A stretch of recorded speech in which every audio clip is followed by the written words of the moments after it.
A Guldner, I play the tuba, and I want to talk to you today about Young Woman in DCI.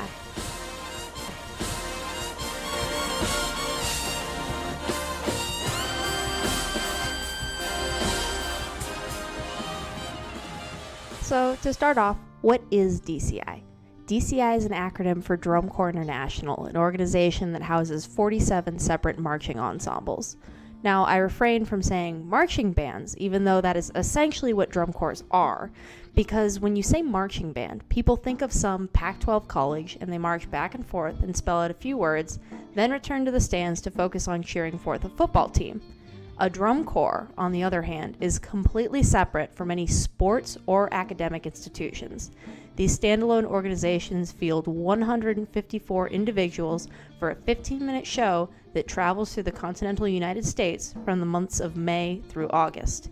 Members of these drum corps will spend 12 hours a day rehearsing, receive a 6,000+ calorie diet, shower and sleep in high school gymnasiums, and live on tour buses during the summers until the age of 22 when the organization ages them out.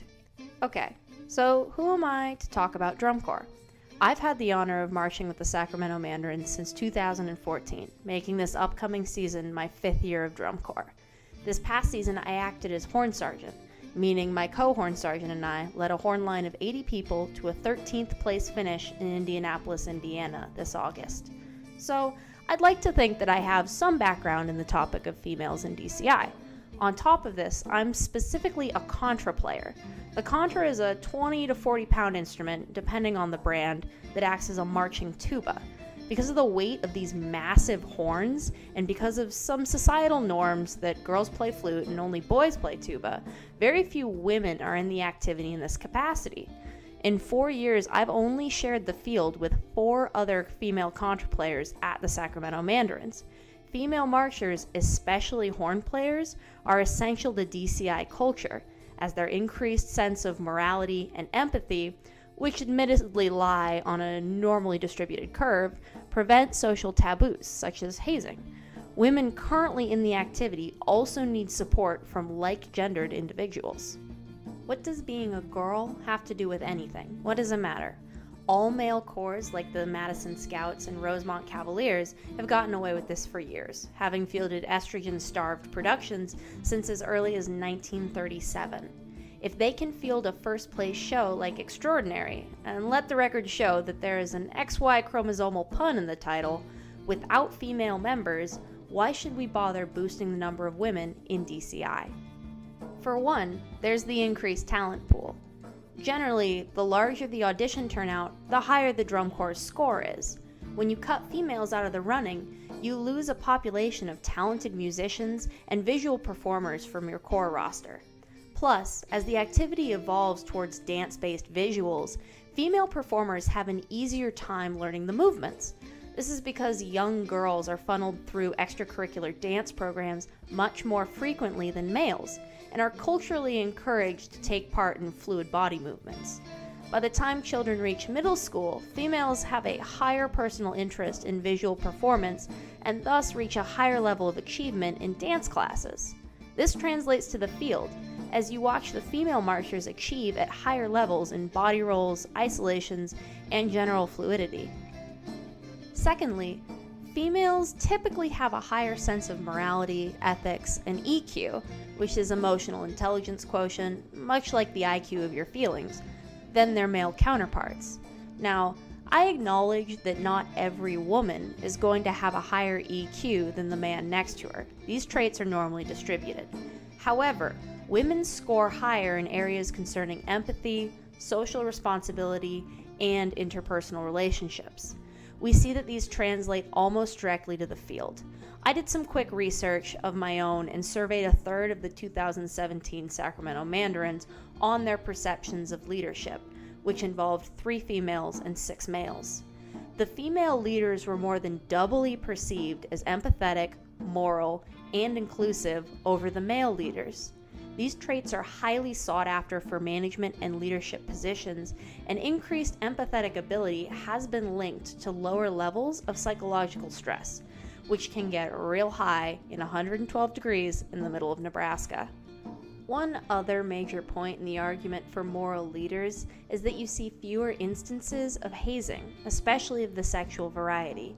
In cases where fraternities and sororities analyzed their views towards hazing, female sorority members were much more inclined to denounce activities that could be considered unhealthy, regardless of commitment to the organization. Drum Corps is notorious for sticking a group of young adults in small spaces and leaving them without true adult supervision for days on end. We see a number of hazing stories come out of the community every year, especially from the more male-dominated drum corps. This is normal for the member composition, though. We see these stories coming out of male-dominated places such as the U.S. Naval Academy, too. However, if we saw more evidence of female leadership in the drum corps activity, these stories are likely to become scarce, as women tend to out this treatment. For instances of sexual harassment, it should be noted that because of the genitalia difference, people think twice about X-rated initiations when two sets of anatomy are present, as we've been socially trained to separate the naked man from the naked woman. Additionally, female leaders need female followers. I've had the wonderful opportunity to spend some time with the Mandarin's own Kelly Ho and learn about some of her leadership insights. To give you a little bit of background, Kelly has been the head drum major and the director of the Sacramento Mandarins leadership team since 2015. She is one of the longest female standing drum majors in the activity and knows the importance of having the support of your constituents. Kelly noted in her days with the Mandarins that female members more vocally supported their female leaders, which was so crucial for Kelly, who sometimes found herself boxed in by her gender norms. Some of the male marchers under her expected her to do things like smiling during awards or use a softer voice, things that a male drum major would never do and may even undermine her leadership. It was the female supporters that rated her most favorably and would convince male marchers of her competency. The numbers also matched Kelly's experience. With the Mandarins, female leaders were most highly rated by their female members, and the male leaders were most highly rated by their male members. In order to draw more females to the activity, we need more female members to start out with.